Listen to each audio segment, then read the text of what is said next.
प्रभु राम देव भगवान अल्लाह खुदा ईश आदि नाम एक ही शक्ति के हैं। वो कैसा है, कहां है, कैसे मिलता है, किसने देखा है?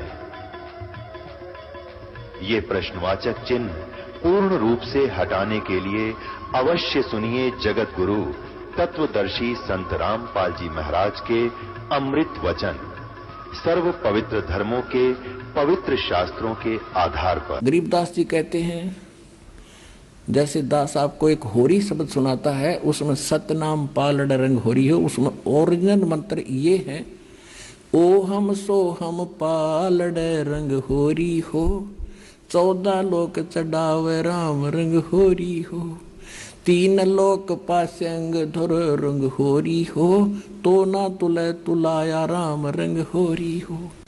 अब जैसे कहा परमात्मा की वाणी है, राम नाम जपते रहो जब तक घट में प्राण, कदे तो दीन दयाल के है भनक पड़ेगी कान। अब वो राम नाम कौन सा है? गरीबदास जी ने कहा है, राम नाम जप कर थर होई, थर माने स्थाई स्थान अमरलोक प्राप्त करोगे। राम नाम जप कर थर होई, ओम सोहम मंत्र दोई। ओए होए, ये दो अक्षर का मंत्र है, ये है असली राम नाम। ओ हम सो हम मंत्र जपिए, योग युगत या धोनी तपिए, श्वासा पारस भेद हमारा, ये श्वास के द्वारा सिमरण है इनका।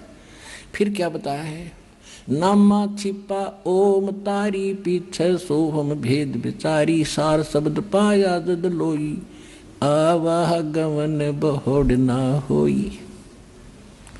के नामदेव जी पहले ओम नाम के जाप करते थे, उसी को फाइनल मान रहे थे। जैसे परमात्मा के गुणों में आपको वेदों में दिखाया है कि वो अच्छी आत्माओं को मिलते हैं, उनको ज्ञान से परिचित कराते हैं, उसके बाद नामदेव जी उस दूसरे मंत्र का भी जाप करने लगा। नामा छिपा, वो छिपी जाति में थे। नामा छिपा ओम तारी, पीछे सोहम भेद विचारी, और फिर उसके बाद सार नाम पाया जद लोई, आवागमन बहुड़ ना होई।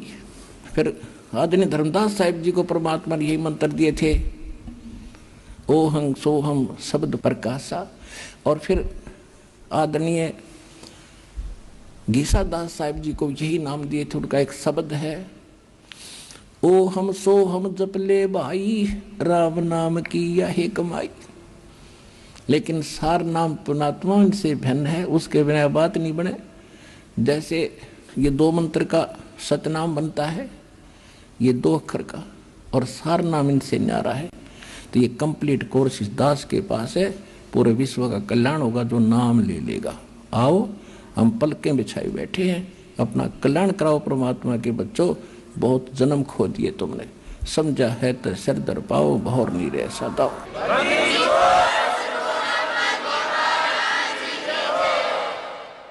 और जैसे ये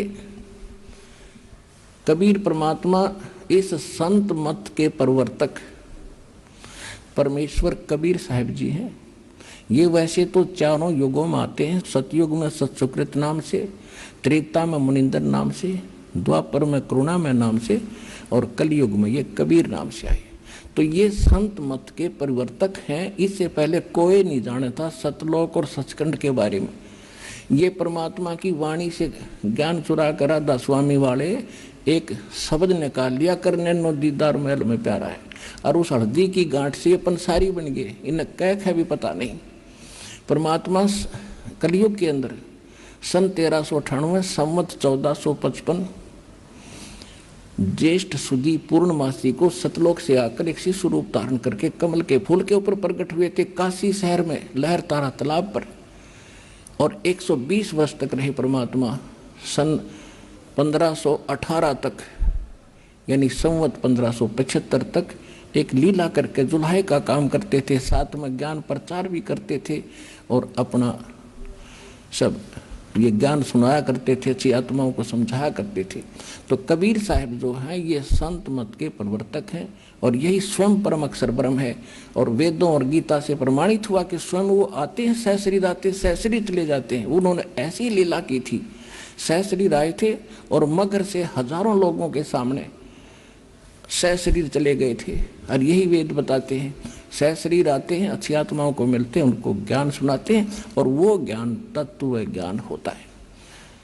और वो ज्ञान इस दास के पास आज विद्यमान है। अपना कल्याण करवाओ और चलो सतलोक चलेंगे, सदा के लिए सुखी हो जाएंगे।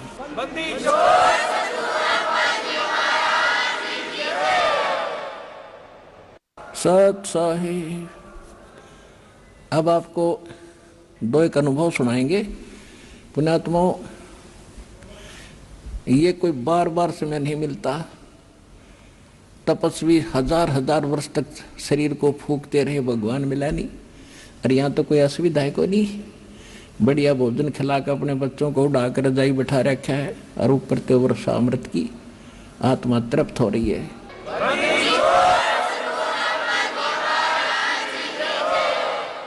कितने दयालु है परमेश्वर। अपने बाप ऐसा होता है जो बच्चों को सब सुविधा देता है और उनके कल्याण उद्देश्य ही रखता है कि इनका सुख हो, इनका मोक्ष हो, इनका भला हो।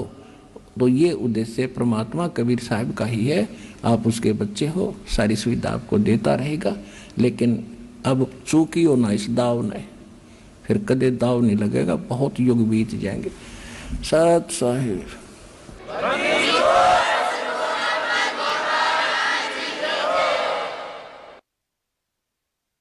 परम पिता परमात्मा पूर्ण ब्रह्म सर्व सृष्टि रचनहार कबीर परमेश्वर जी की असीम रजा से आप सभी पुण्यात्माएं परमात्मा की यथार्थ महिमा सुन रहे हैं। न जाने कितने युग बीत गए, हम परमात्मा की खोज करते करते हम थक चुके हैं और हमने ये अंतिम मान लिया, अपना काम करो, पेट भरो, बच्चों को पालो और फिर मृत्यु हो जाए, क्योंकि ये तो सभी की हो रही है। तो परमात्मा ने अब दया करी है, आपको ये यथार्थ ज्ञान देने की। आप तक इस ज्ञान का पहुंचाना कोई खाला जी का घर नहीं, क्योंकि काल भगवान ने इतने रास्ते ब्लॉक कर रखे हैं आपके कि आप तक ये ज्ञान पहुंचना कबीर परमेश्वर की विशेष कृपा बिना नहीं हो सकता। आप क्या कथाएं सुना करते थे, अंत में कहाँ जाके सेट हो गए थे। पत्थर की मूर्ति के आगे घंटी बजा बजा के, एडी पीट पीट के, नाक रगड़ रगड़ के, मत्थे रगड़ के हम बेहाल हो जाया करते थे।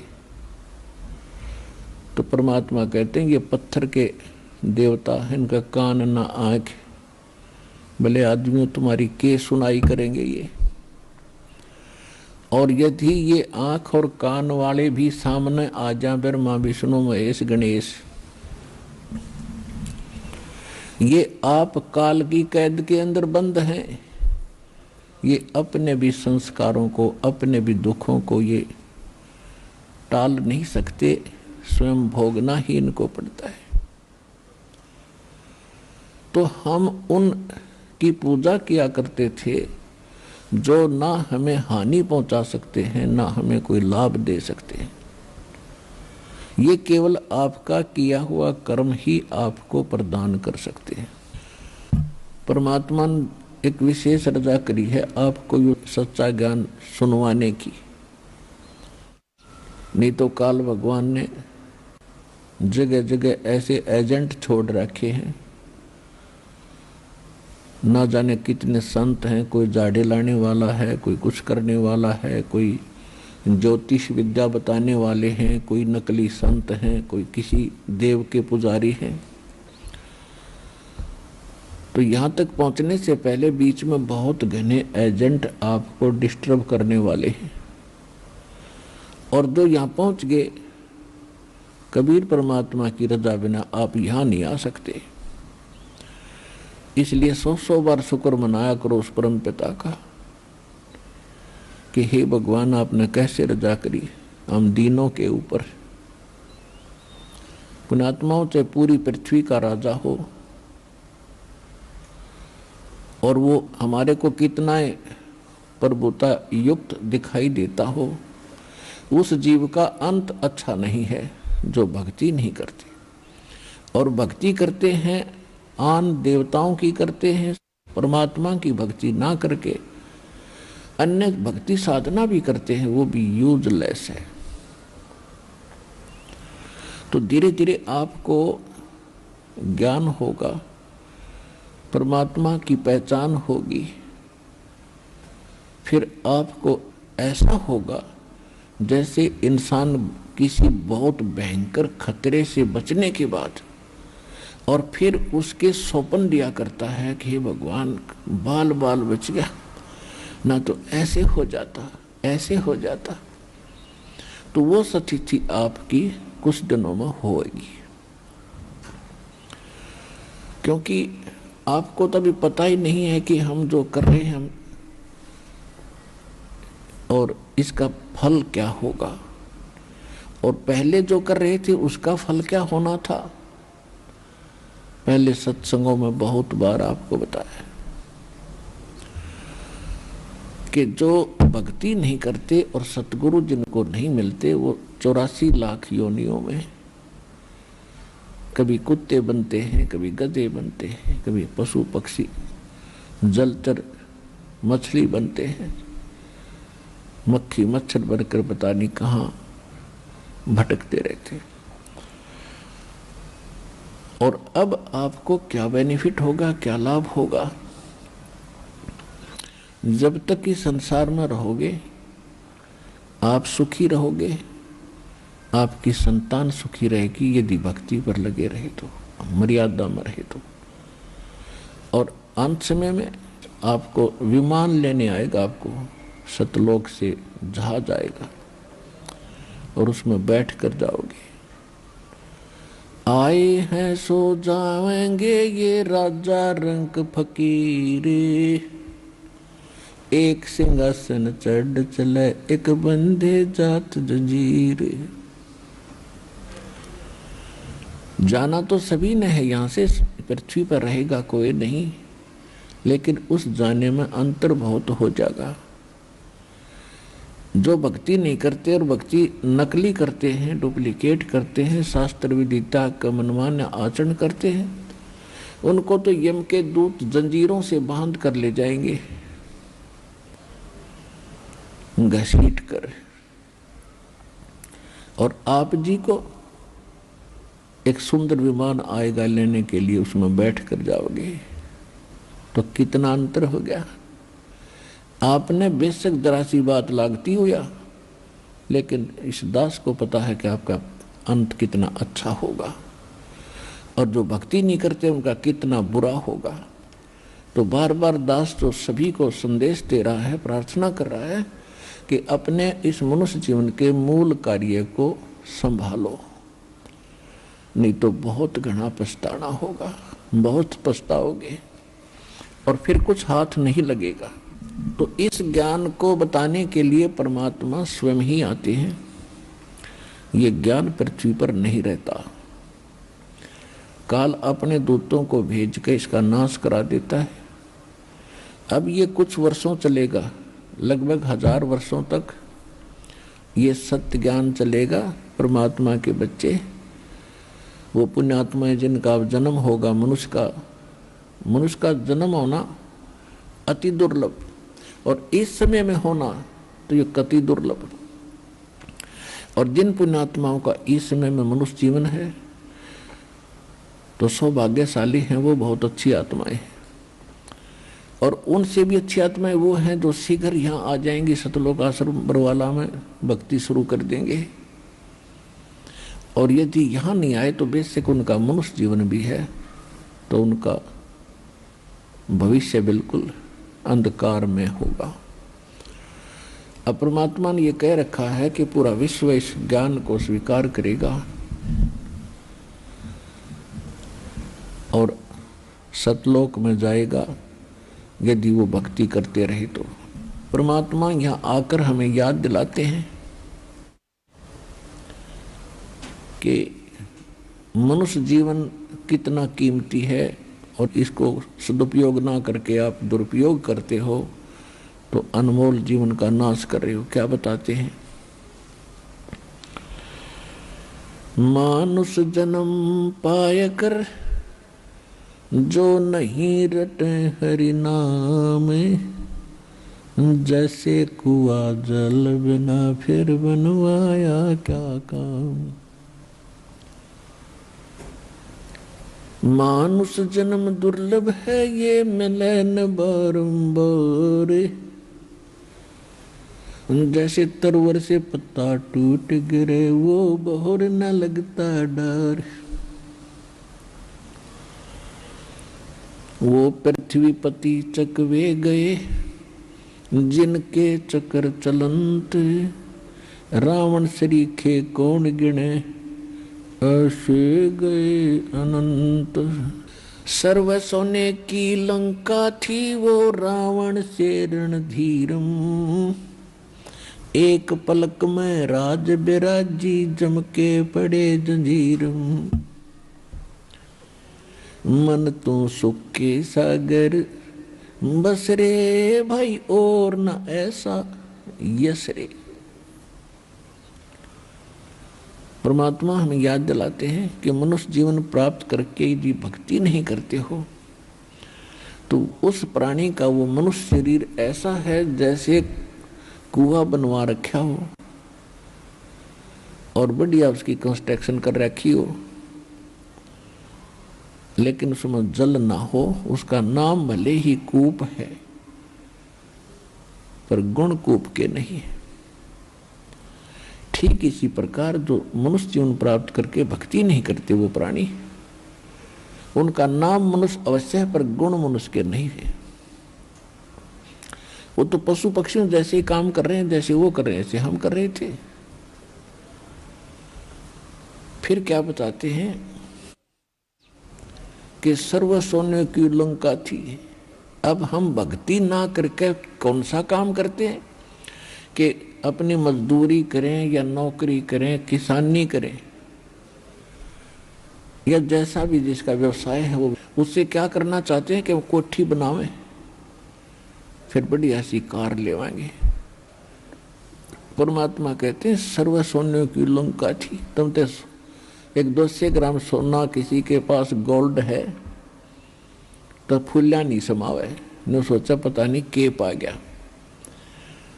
तो परमात्मा याद दिलाते हैं कि इस गंदे लोक में ये आपकी जो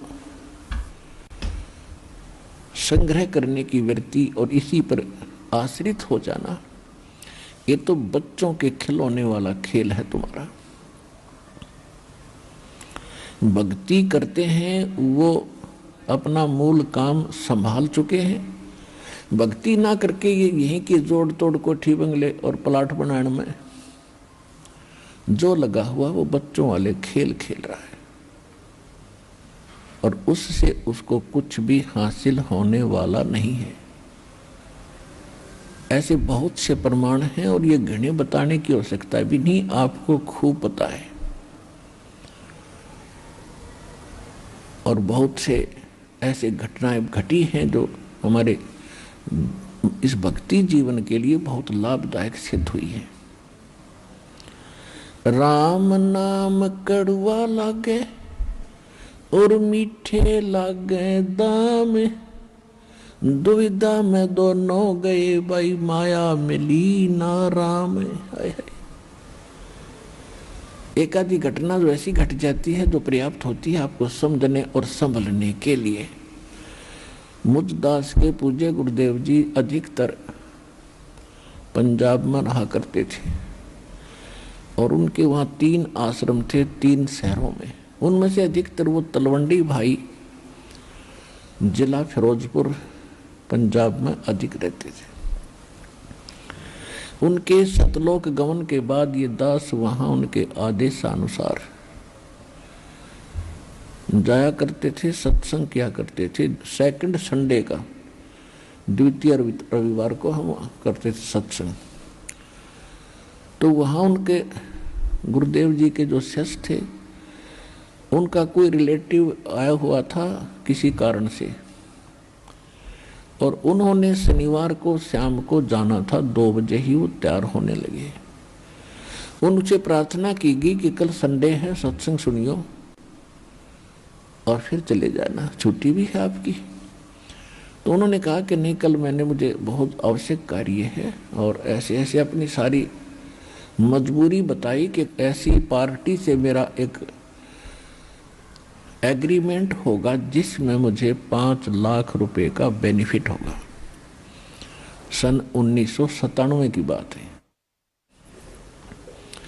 तो उस समय के 5 लाख तो आज के 5 करोड़ समझ लो। तो उनके रिश्तेदारों ने कहा कि कोई बात नहीं। कहने का भाव ये है कि उस माया के पुजारी ने एक नहीं सुनी, पूरा परिवार मारुति कार में जा रहा था। उसमें मारुति कार की बड़ी जो है ना डिमांड थी, लोगों में बड़ी चाह थी। 4 सदस्य थे घर के, पुत्र पुत्री, पत्नी और स्वयं। आगे पहुंचकर चंडीगढ़ से थोड़ा सा दूर रहा था, एक बदरी से लोडेड ट्रक खड़ा था और उसके पिछले पहिए निकाल रखे थे, व्हील और जैक ला रखा था। उसने तो 5 लाख दिखे थे, सड़क भी ना दिखती होगी, फुल स्पीड तो चल रहा था। उस ट्रक के नीचे घुस गए और ट्रक भी ऊपर गिर गया, चारों के चारों वहीं मर गए। चाट ले उन 5 लाख ने, सर पर धर कर नाच ले। परमात्मा कहते हैं, राम नाम कड़वा लगे, ये मीठे लागे दाम, दुविधा में दोनों गए, भाई माया मिली ना राम। या माया तो आपने मिल रहा को नहीं, और राम आपको मिल सकता है। जो सबसे कठिन और सबसे दुर्लभ वस्तु मानी जाती थी, आज कलयुग में परमात्मा ने वह कति सुलभ कर दी। और अब भी नहीं कोई ग्रहण करेगा तो पत्थर है, फिर इंसान नहीं।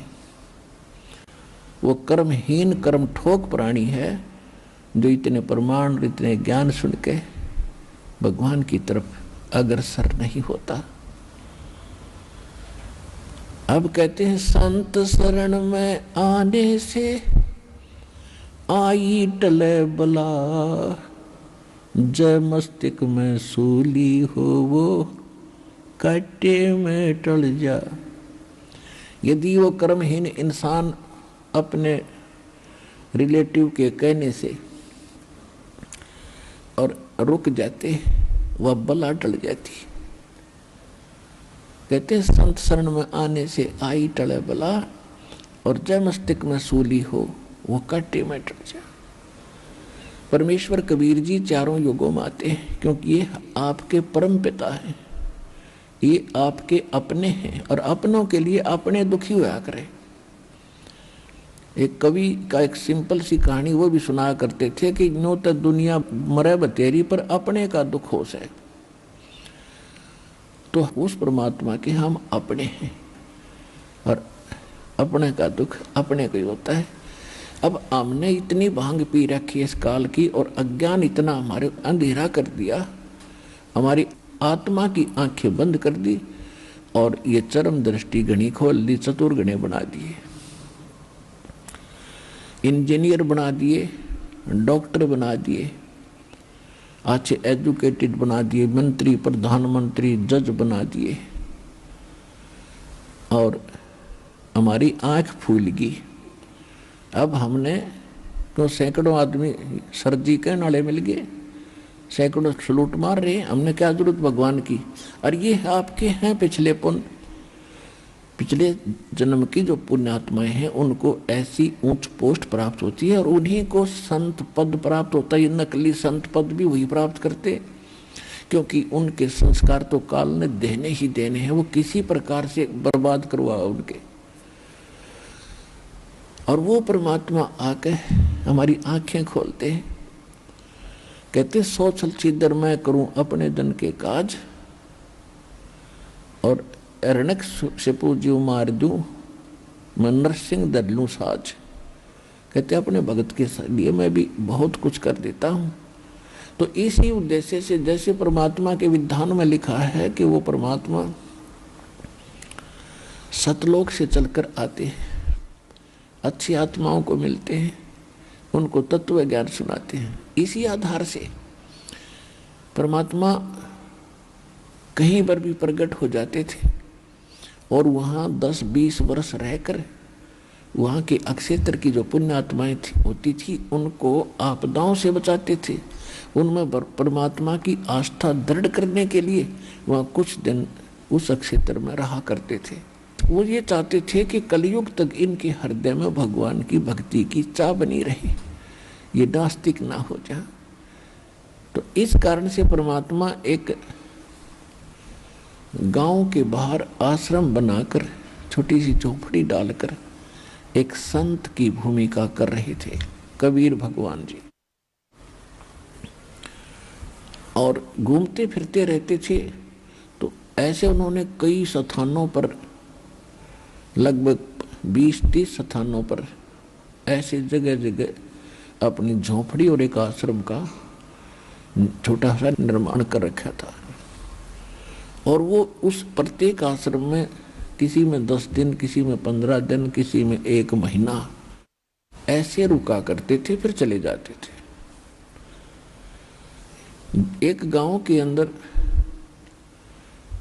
जहां परमात्मा का आश्रम था संत रूप में, यानी संत का आश्रम था, हम संत ही कहेंगे इस कथा के अंदर। तो जब वहां संत जी आते थे तो गांव के लोग जितने उपदेशी थे 10-20 घर, तो प्रतिदिन एक घर से, एक उपदेशी के घर से आश्रम का खाना जाया करता था संत जी का, और उनके साथ जो भक्त 10-5-4 होते थे उनका। उन्होंने ऐसा अपना एक टर्न बांध रखी थी, एक पारी बना रखी थी। तो उसी गांव में एक बहन थी जिसका पति मर चुका था, इकलौता पुत्र था, और वो भी उसी नगर में रहा करती थी। उसने दीक्षा नहीं ले रखी थी। एक बहन का नंबर आ गया संत का भोजन बनाने का, उस दिन का, दोनों समय का। तो उस बहन ने खीर बनानी चाहिए तो देखा दूध खराब हो गया। और जिनको पुण्यात्मा इस अध्यात्म मार्ग का ज्ञान हो जाता है तो वो समर्पित हो जाते हैं। उनको पता होता है कि ये बार बार अवसर नहीं मिलता भगवान की भक्ति और सेवा का। तो उसको बड़ा दुख हुआ कि परमात्मा आज तो बड़ी बात बिगड़ी, आज मुश्किल से दाव लग गया था अपने पूज्य गुरुदेव जी की सेवा का, और आज दूध खराब हो गया, खीर कैसे बनाऊंगी, खीर बिना ये दावत पूरी होती नहीं। तो उसने देखा कि एक पड़ोस में अभी 1 महीना पहले कोई भैंस ताजी ब्याई थी, उसके घर गई और कहा बहन ऐसे ऐसे मेरा दूध खराब हो गया, मुझे दूध उधारा दे दे। पहले दूध बेचते नहीं थे, और अपना कारण बताया कि ऐसे ऐसे मेरे गुरुदेव जी का भोजन बनाना था, पता नहीं कौन सा मेरा खराब कर्म आगे अड़ गया कि मेरा दूध फट गया, खीर नहीं बना पाऊंगी, मैंने खीर बनानी है। तो उस बहन ने, जिसके वह भैंस ताजी ब्याई थी, दूध निकाल कर और टांग रखी थी, बाल्टी भरी भराई, वह न्यों की नहीं उठाकर उसके पात्र में पूरी डाल दी और कहने लगी बहन ले जा। तो जो उपदेशी बहन थी उसने कहा बहन कुछ तो रख ले अपने परिवार के लिए, तो कहने लगी बहन ले जा। ना जाने कैसे दाव लग गया इसे शुभ काम में, और मुझ कर्महीन का जो दूध प्रयोग होगा, ना जाने कैसे दाव लग गया। ले जा बहन, तू सारा ही ले जा। अब इस बात से वह सत्संग में जाने वाली बहन प्रभावित हुई कि हे भगवान, कितनी पुण्यात्मा और आपसे दूर है। मैं सत्संगी ले रखा है, भगवान से भी बहुत निकट मानती हूँ, सारा दूध तो मैं भी ना दूं कि मेरी उपदेशन भी मांगना आ जाता है। न सोचूंगी कुछ राख लूं बच्चों के लिए, और इसने सारा कुछ ही दे दिया। तो सोचन पर विवश हुई। कई दिन उसके हृदय से वह बात उतरी नहीं। एक दिन वह फिर गई उसके घर पे, सोचा इसको कुछ भगवान की कथा सुना दूं, इसकी रुचि भगवान में बने और इसका उद्धार हो। अब वो बहन गई, कुशल मंगल पूछा, तो वो लड़की जो थी अनुपदेशी थी, जिसने नाम नहीं ले रखा था, वह रोने लगी फूट फूट कर। जब कुशल की बात आई कि बहन कुशल हो, बोली कुछ नहीं पर फूट फूट कर रोने लगी। अब उपदेशी बहन ने पूछा, उसने सोचा क्या घटना घट गई इसके साथ। तो जब खूब रो रही, हल्का कलेजा हो गया, तब वह बताने लगी, कहने लगी, बहन ये छोटा सा लड़का था मेरा गोदी में, इसका पिता मर गया और मैंने ना किसी के संपर्क करा, ना जेठ का ना देवर का, और ना कुछ और ब्याह की सोची। इसलिए नहीं सोची कि इस बालक न दुखी कर देंगे मेरे ने, मैंने दुखी सुखी कर कैसे न पालूंगी, और मैंने यूं पाल दिया। और न सोचा था ये बच्चा सियाना हो जाएगा तो मुझे सुख होगा, और यो बालक कति बिगड़ गया, ना मेरी एक मानता, और शराब पीता है और निकम्मे बच्चों में बैठता है, मेरी एक नहीं सुनता, मैं नो दुखी होगी। कई बार तो मन में आता है कि अपनी आत्महत्या कर लूं। तब उस बहन ने कहा कि बहन देखो, आप मेरे साथ सत्संग में चला करो और वहाँ ज्ञान सुनोगे, आपका बोझ हल्का होगा, इस संसार का पता चलेगा ये है क्या। तो वो बहन कहने लगी कि मैं एक तो विधवा, मेरा पति सिर पर नहीं, और आपके तो पति हैं, आप तो उनके साथ भी जाते हो या फिर नहीं जाते। वो नहीं जाते हैं तो सबको मालूम है इनके पति हैं, उनकी आज्ञा से जा रहे हैं, और मैं जाऊंगी तो दुनिया पता नहीं के बात बनाओगी, मैं नहीं चल सकती तेरे साथ।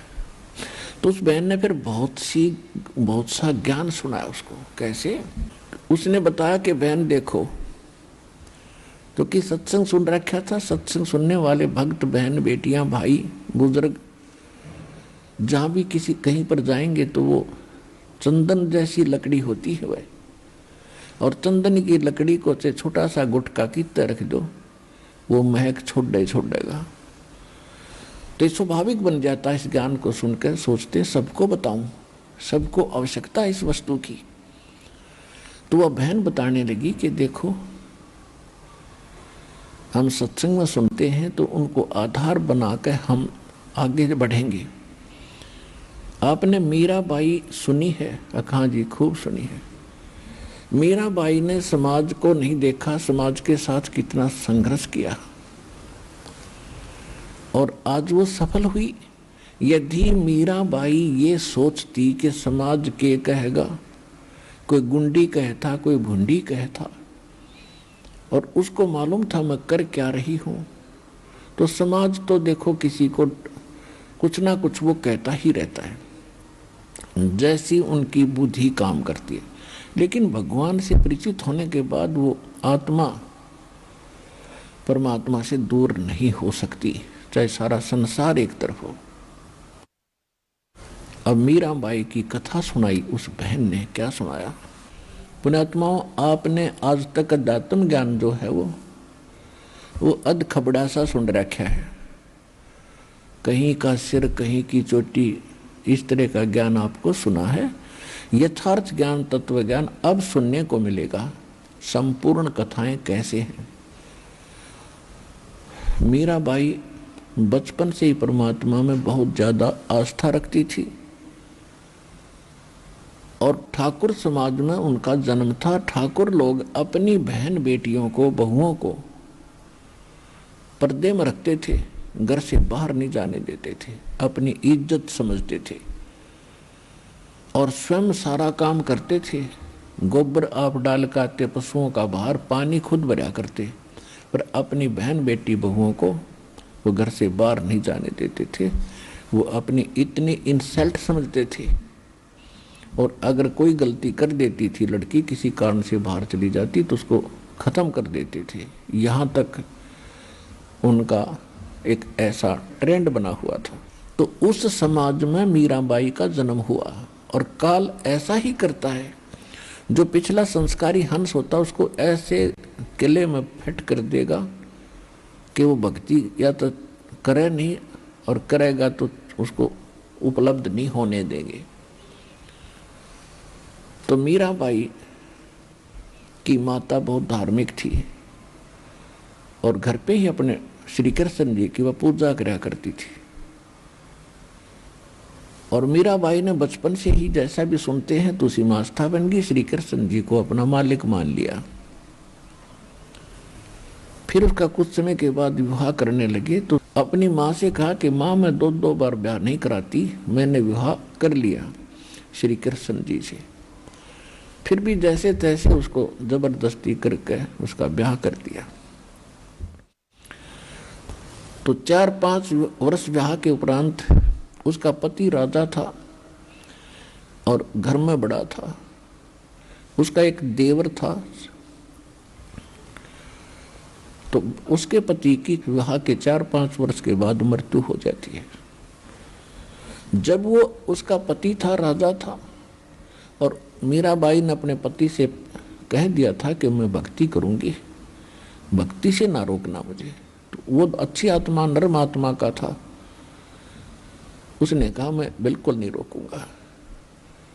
तो उसने, मीराबाई ने कहा कि मैं मंदिर में जाया करूंगी। उसके पति ने नौकरानी साथ भेजनी शुरू कर दी कि आप जा सकती हैं, और लेकिन पर्दे में जाओगी और नौकरानी तेरे साथ जाएंगी, नो ऑब्जेक्शन।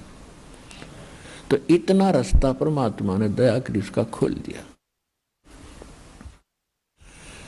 कुछ दिनों के बाद क्या होता है, उसके पति की मृत्यु होगी। छोटा भाई उसका राजा बन गया, यानी उसका देवर। अब पहले तो उसने कोशिश की कि तू मंदिर में मत जा। पहले तो भाई था सिर पे, तेरा पति था, दुनिया की जुबान बंद थी। अब जाएगी तो तुझे पता नहीं लोग क्या क्या कहेंगे। तो वो नहीं मानी। उसने भी संतोष किया कि चलो ये पहले भी जा ही रही थी और औरतें साथ जाती हैं। जो जन मेरी शरण है ताका हूँ मैं दास, और गेल गेल लागा फिरूं जब तक धरती आकाश। पुण्यात्मा, इस दास को परमात्मा के विधान का बहुत सारा ज्ञान हो गया। कंप्लीट तो नहीं कह सकते क्योंकि कंप्लीट तो भगवान ही जानते हैं, फिर भी इस दास को इतना ज्ञान अवश्य दे दिया है कि आपका काम खूब चला दूंगा मैं और सही रास्ता बता दूं।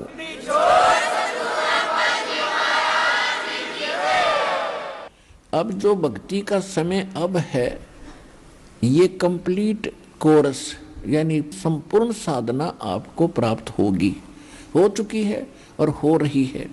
योग्य होते जाओगे, सभी साधनाएं आपको प्राप्त होती चली जाएगी। और जिन्होंने मर्यादा निभाई अंतिम सांस तक, तो वो सीधे सतलोक जाएंगे आपके, और फिर कभी मृत्यु नहीं होगी। आपके बच्चे भी फिर आपके साथ साथ वही आकर ये परिवार ज्यों का त्यों वहाँ रूप धारण कर लेगा। वहाँ वृद्ध अवस्था नहीं और मृत्यु नहीं और कोई काम नहीं, कोई अभाव नहीं किसी वस्तु का। ये हजारों वर्षों तक चलेगा। उसके बाद फिर इसमें बहुत त्रुटियां आएंगी और उस समय जो किसी ने 2 वर्ष, किसी ने 4 वर्ष, किसी ने 10 वर्ष भक्ति कर ली और वो सतलोक नहीं गए, तो वही आत्माएं फिर भटकती रहेंगी। कभी ऊपर जाएंगी स्वर्ग लोक में, कभी ब्रह्मलोक में, कभी पृथ्वी पर राजा बनेगी, कभी रानी बनेगी, और अपने पुण्यों को जो इस सत भक्ति से इकट्ठी हुई थी आपकी पूंजी, उसने हजारों युगों तक न्यू नाश करेगी। उन्हीं आत्माओं में से ये मीराबाई थी जो पिछले उस प्राइम टाइम में बिचल गई। और परमात्मा कहते हैं जो एक बार मेरी शरण में आ गया उसने पार करके छोड़ दूंगा, समय कितना लग जाएगा।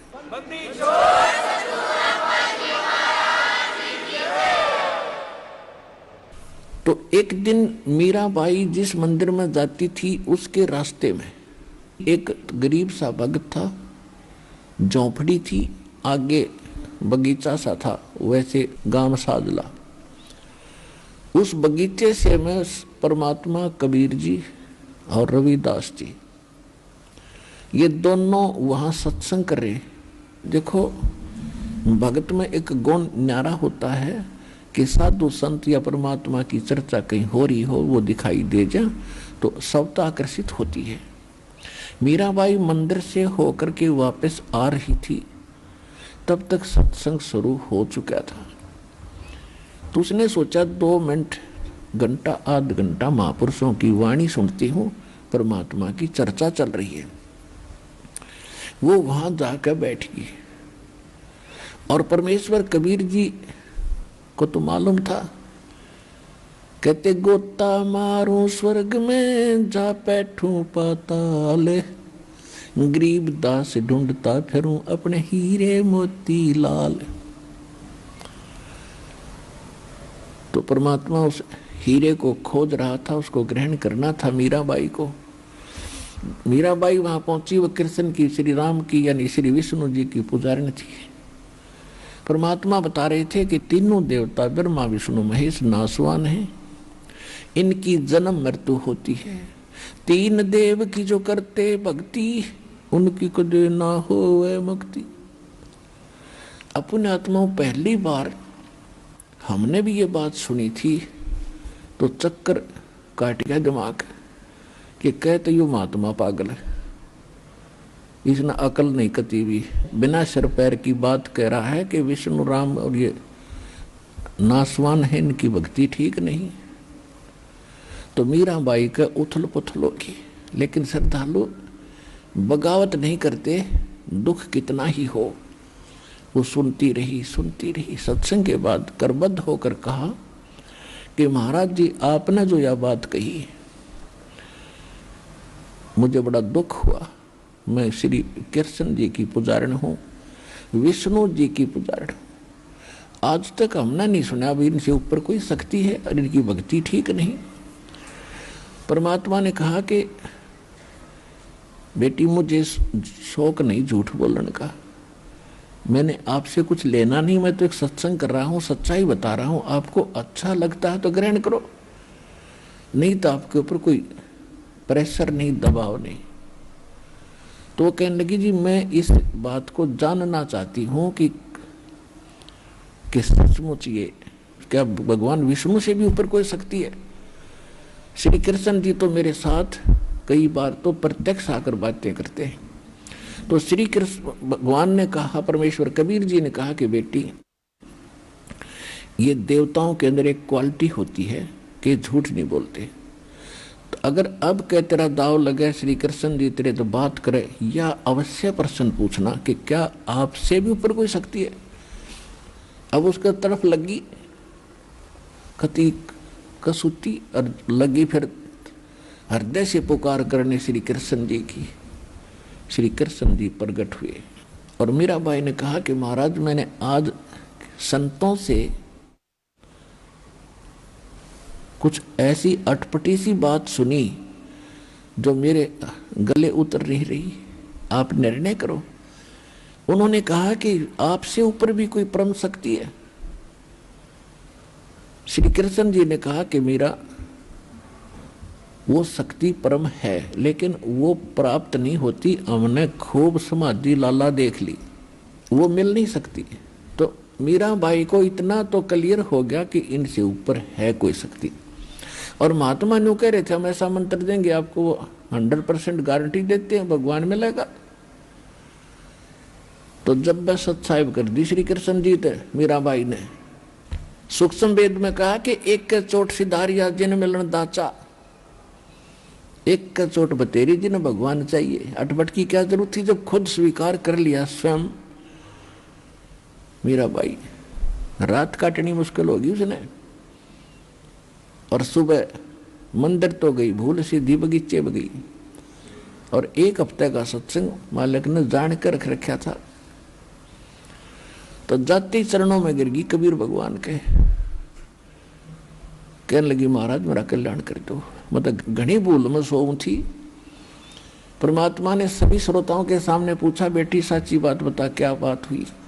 तब उसने बताया कि मैंने सामने जाकर श्री कृष्ण जी से अर्ज करी, मेरे सामने आए, उनसे मैंने ये प्रश्न किया कि आपसे ऊपर कोई शक्ति है। तो उन्होंने यही कहा कि वो शक्ति मिलती नहीं, हमने भी कोशिश कर ली। तो महाराज आपकी सारी बात सच्ची, और वो कहते उनको मिली नहीं और आपको हम उनको मिला देंगे।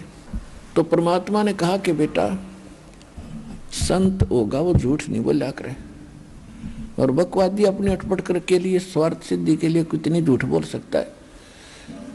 तो हम सबसे ऊपर जो परम शक्ति है उसका एक ऐसा मंत्र देंगे, वो सहज में मिल जाएगा आपको भक्ति करते करते। और बहुत आसान भक्ति है उसके पाने की, ना घर त्यागना, ना कोई अन्य कोई लटोटर करना, बाह्य आडंबर की आवश्यकता नहीं, मोक्ष मंत्र से होता है। तो चरणों में गिर गई, भगवान नाम दे दो। अब परमात्मा को ये देखना था, उसका टेस्ट करना था, उसकी परीक्षा करनी थी कि यह भगत है। भगत के अंदर जाति अभिमान, पद अभिमान, किसी भी प्रकार का अहंकार अगर है तो भक्ति नहीं कर सकता। सबसे पहले संत उसके उस अभिमान अहंकार का नाश करते हैं जो भक्ति नाशक बाधक है। परमात्मा को पता था क्या होगा, और रविदास जी से कह दिया था कि वो लड़की आवेगी मीरा, और मैं तेरे पास भेजूंगा, और आप उसको ये पहला मंत्र मैंने दे रखा है ना, इसको देना, केवल इसको देना, आगे नहीं किसी को देना भी। तो वो लड़की आई तो कबीर साहब ने कहा बेटा जाओ, वो भक्त बैठा महात्मा, वो आपको दीक्षा देगा, मैंने उसको आदेश दे रखा है। अब जब मीराबाई वहां पहुंची और उनसे प्रणाम किया कि महाराज जी मुझे दीक्षा दे दो, सामने बैठे थे थोड़ी दूरी पे, तो रविदास जी ने कहा कि बहन दीक्षा तो गुरुजी देते हैं, वही दिया करते हैं, कि उन्होंने ही तो कहा है। तो परमात्मा ने कहा रविदास कल्याण कर बेटी का।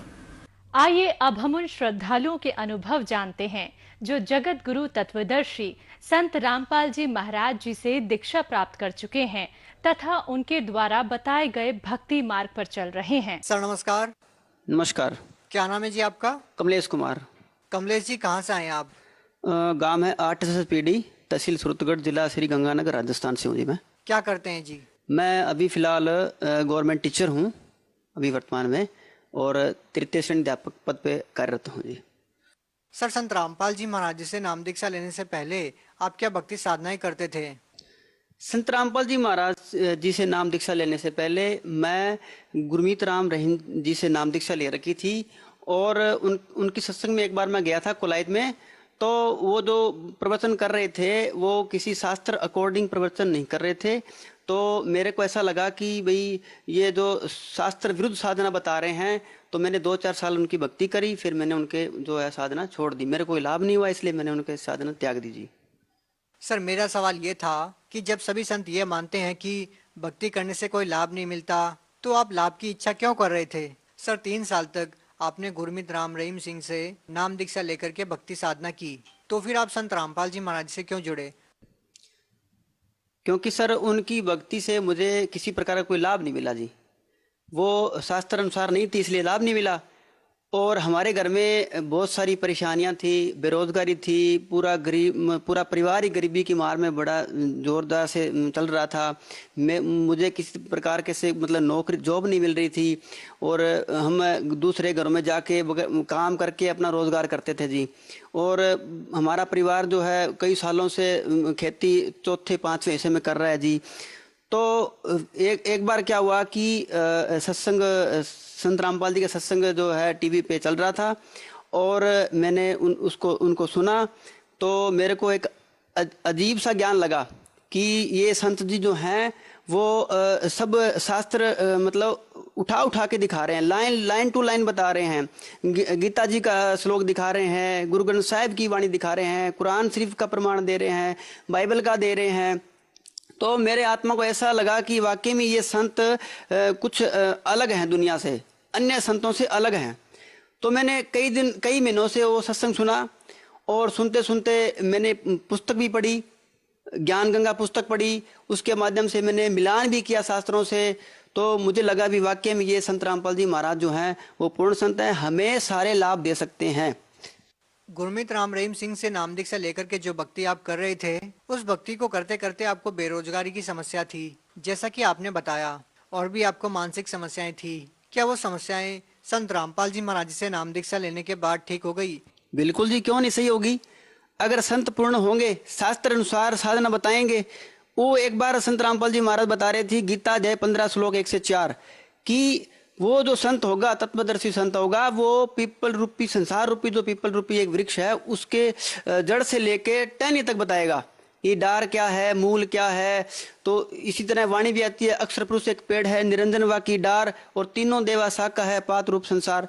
तो बिल्कुल तत्वदर्शी संत हैं, और उनसे नाम दीक्षा लेने से लाभ बिल्कुल होंगे। मुझे आपको क्या लाभ मिले? मुझे जी मैंने नाम दीक्षा 6 मार्च 2016 को संत रामपाल जी के चरणों में उपदेश लिया, और उपदेश लेते ही 1 साल बाद में मुझे मालिक ने सरकारी टीचर बना दिया। और सबसे बड़ा लाभ है जी, बिल्कुल बेरोजगार था, बर्तन मांज के टाइम पास करते थे, और भगवान ने सरकारी टीचर बना दिया। कोई छोटा मोटा लाभ नहीं है जी। कई सालों से केस चल रहा था नौकरी का, वो 1 साल के अंदर ही भगवान ने मेरा हल कर दिया।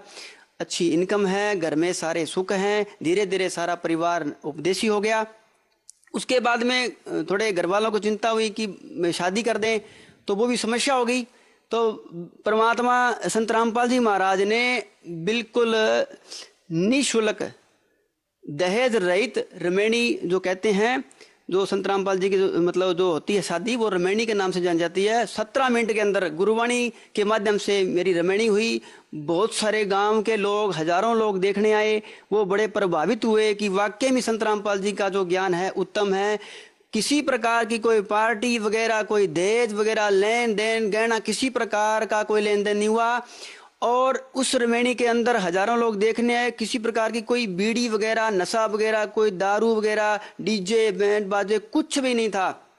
17 मिनट के अंदर परमात्मा की गुरुवाणी के माध्यम से हमारी जो शादी निष्पन्न हुई। हम खुश हैं, कोई दिक्कत नहीं है, किसी प्रकार की कोई परेशानी नहीं है। और भी मुझे 1-2 लाभ हुए। मैं अभी जो सर्विस जिससे जा रहा था स्कूल के लिए, तो रास्ते में एक भयानक एक्सीडेंट हुआ। बाइक पे था, और जो चला रहा था वो अनपदेशी था, और हम इतने जोर से गिरे तो उसके तो मतलब खूब सारी चोटें आई।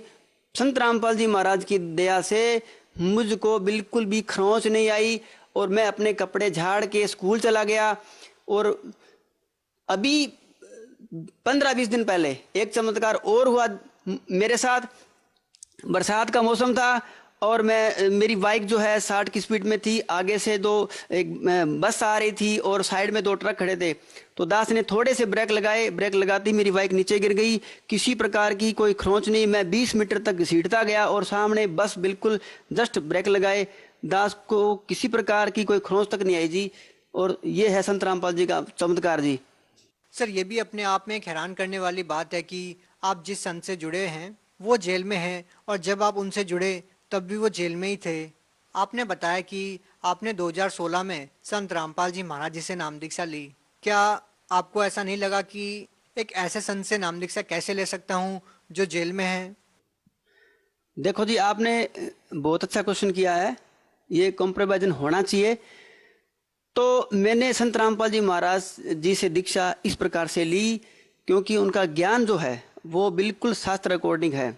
संत की अपनी लीलाएं होती है, वो जहाँ चाहे जहाँ रहे, वो उनकी संत की लीलाएं हैं। जैसे अगर भूतकाल की बात करें तो श्री कृष्ण जी देखो जेल में जन्मे थे, और मीरा के साथ उस वक्त की बात करें तो क्या क्या जुल्म ढाए थे। और भी बात करें किसी महापुरुषों की, ईसा मसीह जी की बात करें तो वो परमात्मा के मिशन में चले थे और लोगों उनके साथ क्या किया था। वो संत की अपनी अपनी लीलाएं होती है। अब मान लो बात करें कि कृष्ण भगवान जी ने जो जेल में जन्म क्यों लिया, तो उनकी लीलाएं थी। अमूमन हम देखते हैं कि जब किसी संत के ऊपर आरोप लगते हैं तो उनके जो अनुयायी होते हैं वो उनसे नाम दीक्षा छोड़ देते हैं और किसी और संत से नाम दीक्षा ले लेते हैं। लेकिन संत रामपाल जी महाराज जी के बारे में हम लगातार ये देख रहे हैं कि उनके अनुयायियों की जो संख्या है वो लगातार बढ़ती जा रही है। आज भी लोग उनसे लाखों की तादाद में जुड़ रहे हैं लगातार। इसके पीछे क्या कारण मानते हैं? देखो जी, पावर होती है। जैसे लाइट की पावर हाउस होती है ना, वहां से अगर उसमें पावर है तो मतलब वो लाइट है ना गांव गांव तक, ढाणियों तक पहुंच जाती है। हमारे संत रामपाल जी महाराज में शब्द शक्ति, जो हमें शब्द रूपी नाम दीक्षा देते हैं, उसमें पावर है, और वो शास्त्र अनुकूल साधना है। गीता जी के अध्याय 16 और श्लोक 23 में कहा गया है कि हे अर्जुन, जो शास्त्र विधि को त्याग कर मनमाना आचरण करते हैं उससे किसी प्रकार का सुख और भक्ति वगैरह मोक्ष नहीं मिलता। तो संत रामपाल जी महाराज शास्त्र अकॉर्डिंग ज्ञान देते हैं, साधना देते हैं, तो लाभ अवश्य मिलेगा। और जो जनता जुड़ेगी, बिल्कुल जुड़ेगी, क्यों नहीं जुड़ेगी जी। जब लाभ मिल रहे हैं, मुझे लाभ मिला है, आपको भी लाभ मिलेगा, सबको लाभ मिल रहा है। नाम दीक्षा लेने मात्र से नाम मिल रहा है, और पुस्तक पढ़ने से मात्र से नाम लाभ मिल रहा है जी, तो आपको क्यों नहीं लाभ मिलेगा। इसलिए जो है संत रामपाल जी महाराज की जो भक्तों की संख्या है वो लगातार बढ़ती जा रही है। आप एक अध्यापक होने के नाते भगत समाज को क्या संदेश देना चाहते हैं? जी, संदेश तो संत रामपाल जी महाराज दे सकते हैं। मैं विनती कर सकता हूँ सभी भाई बहनों से, बुजुर्गों से, कि आप एक बार संत रामपाल जी महाराज का ज्ञान जरूर सुने, पुस्तक पढ़ें, ज्ञान गंगा, जीने की राह, भक्ति से भगवान तक, और भी जो डेली संग आता है वो एक बार सुन के देखें, बड़े ध्यान से सुने, मिलान करें, शास्त्रों से मिलान करें। और उस पे जो नीचे पीली पट्टी चलती है उस पे कांटेक्ट नंबर है, आप जहां चाहें कांटेक्ट कर सकते हैं और नाम दीक्षा ले सकते हैं। सारी जानकारी आपको निःशुल्क प्राप्त होगी और नाम दीक्षा भी बिल्कुल निःशुल्क मिलेगा। आप कांटेक्ट करके देखें, ज्ञान समझ कर देखें, अपने जीवन को व्यर्थ न गंवाएं। और अनमोल जीवन है ये, मानुष जन्म दुर्लभ है, मिले न बारंबार, तरवर से पत्ता टूट गए भौर न लगता डार। ये मनुष्य जीवन बहुत अनमोल है और इसको ऐसे व्यर्थ ना गंवाएं। इसलिए आप मतलब नाम दीक्षा जल्दी जल्दी ग्रहण करें जी। बहुत बहुत धन्यवाद। धन्यवाद जी।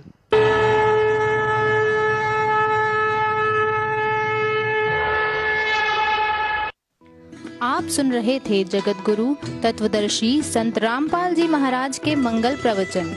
अधिक जानकारी के लिए संपर्क करें 8222-880-541, 8222-880-542, 8222-880-543, 8222-880-544।